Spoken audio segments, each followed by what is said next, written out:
Hello everyone, I am Saloni. Education 91 में आप सबका स्वागत है। ठीक है, इससे पहले मैं आपको कंप्लीट चैप्टर्स सेकंड चैप्टर पढ़ा चुकी हूँ। ठीक है, एसिड एंड बेस। इस आप मैं पढ़ाती हूँ आपको मेटल्स एंड नॉन मेटल्स के बारे में आपको पढ़ाऊँगी।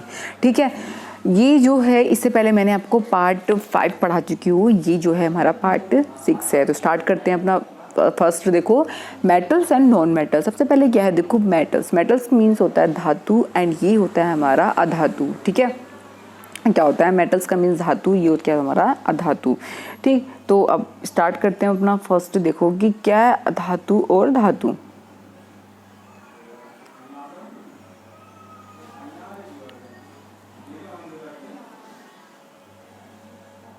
ठीक है, चलो तो देखो सबसे पहले मेटल के बारे में क्या है कि देखो मेटल और जो नॉन मेटल है, मेटल्स में क्या होता है, एक जो हमारी जिसमें हमारा लस्ट्रस होता है, डक्टिलिटी होती है, यानी कि सबकी क्या होते हैं क्वालिटी पाई जाती है, तो वो हमारी मेटल्स होती हैं। ठीक है, नॉन मेटल्स वो होती हैं जिसमें ये वाली सारी कंडीशंस नहीं पाई जाती हैं। डक्टिलिटी नहीं होती है, लस्ट्रस नहीं होती है, तो वो हमारी सारी क्या होती है, नॉन मेटल्स होती हैं। ठीक है, मैं आपको बताती हूँ इसके। अब देखो फर्स्ट क्या है इसका, physical properties of metal. The easiest way to and start grouping substances is by comparing these physical properties. Let's study and with the help of following activities. Activities के बारे मतलब एक एक्टिविटीज़ के थ्रू हम इसको समझेंगे। ठीक, इसमें क्या है, iron, copper, aluminium, magnesium, sodium, lead, zinc and any other metals that is easily available, यानी कि जितनी भी मेटल्स है सभी के अवेलेबल हो जाती है। ठीक, अब इसी में क्या है कि जो मेटल्स हैं इज देयर प्योर स्टेट, यानी कि जो मेटल है is in their pure state में है। ठीक है, हैविंग अ शाइन सरफेस, जिसकी क्या होती है, सरफेस शाइनिंग होती है। यही जो प्रॉपर्टी होती है वो मेटेलिक एंड द लस्ट्रस की कहलाती है। यानी मेटेलिक लस्ट्रस की जो प्रॉपर्टी होती है जिसमें अगर शाइनिंग सरफेस होती है वही मेटल की लस्ट्रस प्रॉपर्टी कहलाती है। ओके, आगे बढ़ते हैं। नेक्स्ट क्या एक्टिविटी 3.2 में। एक्टिविटी 3.2 में क्या है कि आपने देखो सबसे पहले क्या आपने आयरन, कॉपर, एल्यूमिनियम, मैग्नीशियम के जो पीसेस मतलब उनके पीसेस कर लिए। ठीक है, try to cut and this metal with the sharp knife and note the observation. उसको सबको कट किया, उसके जितने भी ऑब्जर्वेशन आए उसको सबको नोट किया। ठीक है, अब आगे बढ़ते हैं। आगे क्या है देखो, you will find the metals are generally hard. जो मेटल्स होती हैं जनरली हार्ड होती है। अब जिसमें देखो क्या है, जिसमें क्या है हार्डनेस का गुण, यानी कि जिसमें हार्डनेस की क्वालिटी होती है वो भी क्या होती है, मेटल्स होती हैं। ठीक है, the hardness varies from metal to metal, यानी कि मेटल से मेटल में ही क्या है इस हार्डनेस को क्या है वो क्या करती हैं, वेरीज करती हैं।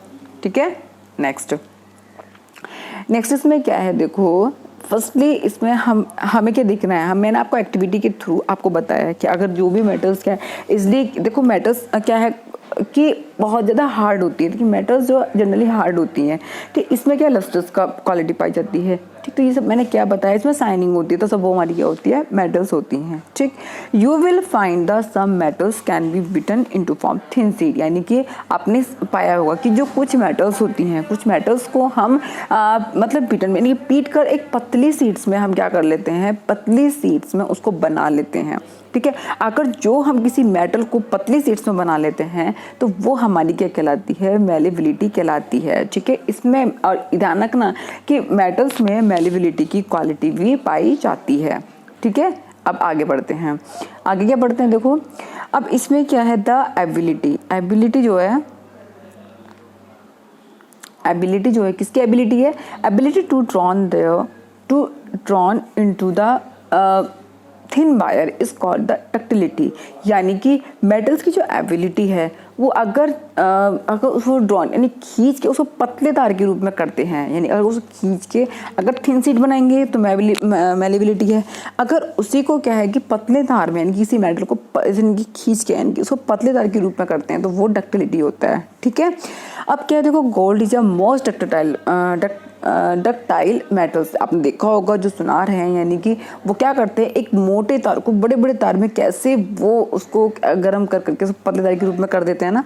तो अगर आपसे ये पूछा जाए कि सबसे ज़्यादा जो डक्टिलिटी कौन सी मेटल्स होती है, तो वो आप क्या बोलोगे, गोल्ड, यानी gold is the most ductility metals. And ठीक है, you will be surprised to know that the wire of about 2 kilometer meter length and can be electron from 1 gram to god, ठीक है।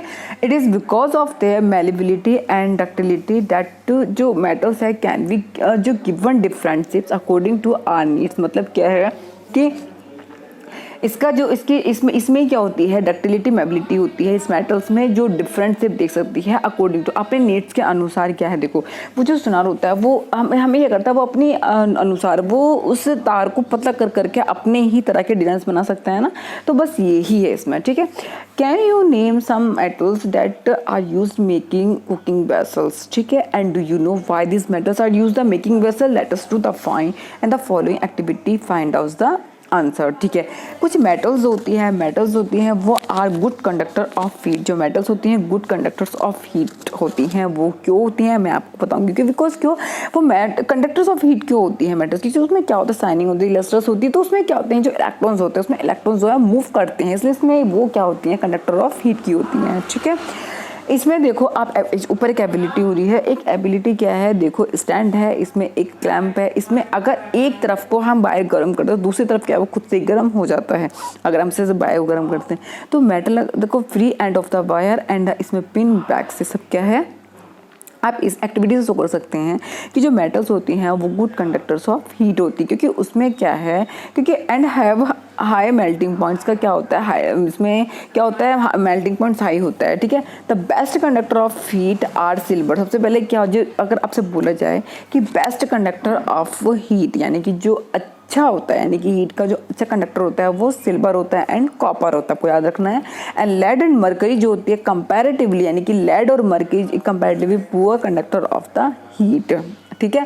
यानी कि जो हमारी लेड, यानी कि लेड और मरकरी अपने जानो का पारा, यानी कि पारा और सीसा एक ऐसी धातु हैं जो क्या होती हैं, poor conductor of the heat, ठीक है। दो metals are also conduct electricity, let us find out. देखो क्या है कि जो मेटल होती हैं वो क्या होती हैं गुड कंडक्टर्स ऑफ इलेक्ट्रिसिटी की क्या होती हैं, वो गुड कंडक्टर होती है। देखो कैसे होती हैं। अब अगर देखो ये बैटरी है, इसमें battery, bulb, switch, inserts and देखो इसमें क्या है, क्लिप्स। जैसे भी क्या है, दो क्लिप, जैसे ये दो क्लिप्स हैं, इन क्लिप्स में अगर लगा दिया जाए, ठीक है, तो इससे क्या है कि वो बैटरी से देखो दो क्लिप्स लगा रहे हैं, अगर इन क्लिप्स को लगा दिया जाए तो बल्ब क्या जल जाएगा। तो इस सब से पता चल जाएगा जो मेटल्स है वो गुड कंडक्टर ऑफ इलेक्ट्रिसिटी है। You must have seen that the wire that carry current, इससे पता चलता है कि जो वायर है वो क्या करती है, करंट को कैरी करती है, ठीक है। And coating of the polyvinyl chloride PVC और the rubber like the material. इसमें क्या जो इलेक्ट्रिक वायर होते हैं उसमें क्या होती है, कोटेड होती है एक सब्सटेंसेस के साथ। वो क्यों होती हैं, ताकि उसमें क्या है एक जल्दी से कार्बन ना आए, ठीक है। ठीक समझ में आया आपको।